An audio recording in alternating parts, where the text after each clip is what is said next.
दोस्तों, छोटी छोटी 5 कहानियां लेकर के आया हूं, जिसे हम लघु कथा भी कहते हैं। सर में भयंकर दर्द था, सो अपने परिचित केमिस्ट की दुकान में सरदर्द की गोली लेने रुका। दुकान पर नौकर था, उसने मुझे गोली का पत्ता दिया। तो उससे मैंने पूछा, साहब कहाँ गए हैं? तो उसने कहा, साहब के सर में दर्द था, सो सामने वाली दुकान में कॉफी पीने गए, अभी आते होंगे। मैं अपने हाथ में लिए उस दवाई के पत्ते को देखने लगा। एक दूसरी लघु कथा। माँ का ब्लड प्रेशर और शुगर बढ़ा हुआ था, सो सवेरे सवेरे उन्हें लेकर अपने उन्हीं के पुराने डॉक्टर के पास लेकर के गया और क्लिनिक से बाहर उनके गार्डन का नज़ारा दिख रहा था, जहां डॉक्टर साहब योग और व्यायाम कर रहे थे। मुझे करीब 45 मिनट इंतजार करना पड़ा। कुछ देर में डॉक्टर साहब अपना नींबू पानी लेकर क्लिनिक आए और माँ का चेकअप करने लगे। उन्होंने मम्मी से कहा, आपकी दवाइयाँ बढ़ानी पड़ेगी, और एक पर्चे पर करीब 5 या 6 दवाइयों के नाम लिखे। उन्होंने माँ को दवाइयाँ रेगुलर रूप से खाने की हिदायत भी दी। बाद में मैंने उत्सुकतावश उनसे पूछा कि क्या आप बहुत समय से योग कर रहे हैं डॉक्टर साहब? तो उन्होंने कहा, पिछले 15 साल से योग कर रहा हूँ और ब्लड प्रेशर और अन्य बहुत सी बीमारियों से बचा हुआ हूं। मैं अपने हाथ में लिए हुए मां के उस पर्चे को देख रहा था, जिसमें उन्होंने ब्लड प्रेशर और शुगर कम करने की कई दवाइयां लिख रखी। ऐसी ही एक और कहानी दोस्तों। अपनी बीवी के साथ ब्यूटी पार्लर गया। मेरी बीवी को हेयर ट्रीटमेंट कराना था, क्योंकि उनके बाल काफी खराब हो चले थे। रिसेप्शन में बैठी लड़की ने उन्हें कई तरह के पैकेज बताए और उनके फायदे भी। पैकेज 1200 से लेकर 3000 तक के थे। कुछ डिस्काउंट के बाद मेरी बीवी को उन्होंने 3000 रुपए वाला पैकेज 2400 में कर दिया। हेयर ट्रीटमेंट के समय जब उनका ट्रीटमेंट करने वाली लड़की के बालों से अजीब सी खुशबू आ रही थी, तो मैंने उससे पूछ लिया, आपने क्या लगा रखा है?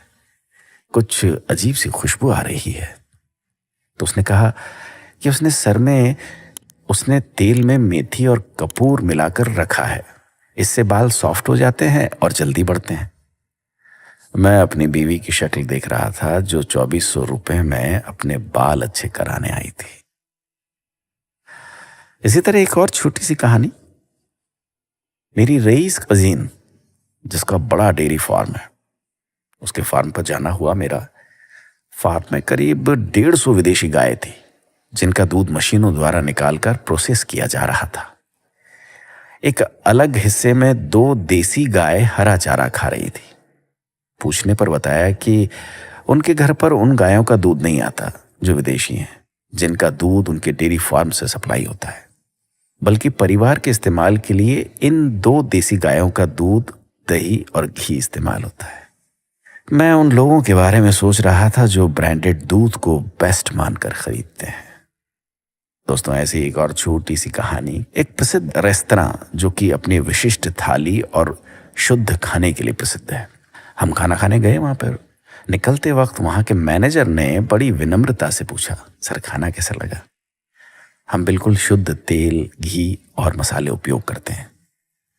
हम कोशिश करते हैं बिल्कुल घर जैसा खाना लगे।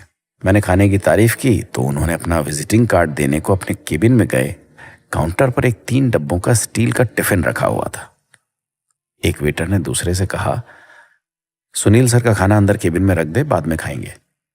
तो मैंने वेटर से पूछा, क्या सुनील जी यहाँ नहीं खाते? तो उसने जवाब दिया, सुनील सर कभी बाहर का खाना नहीं खाते, हमेशा घर से आया हुआ ही खाते हैं। मैं अपने हाथ में 1670 रुपए के बिल को देख रहा था। दोस्तों, हम जिसे सही जीवन शैली समझते हैं, वो हमें भ्रमित करने का जरिया मात्र है। हम कंपनियों के एटीएम मात्र हैं, जिसमें से कुशल मार्केटिंग वाले लोग मोटा पैसा निकाल लेते हैं। अक्सर जिन चीजों को हमें बेचा जाता है, उन्हें बेचने वाले खुद इस्तेमाल नहीं करते। अपना ख्याल रखिएगा।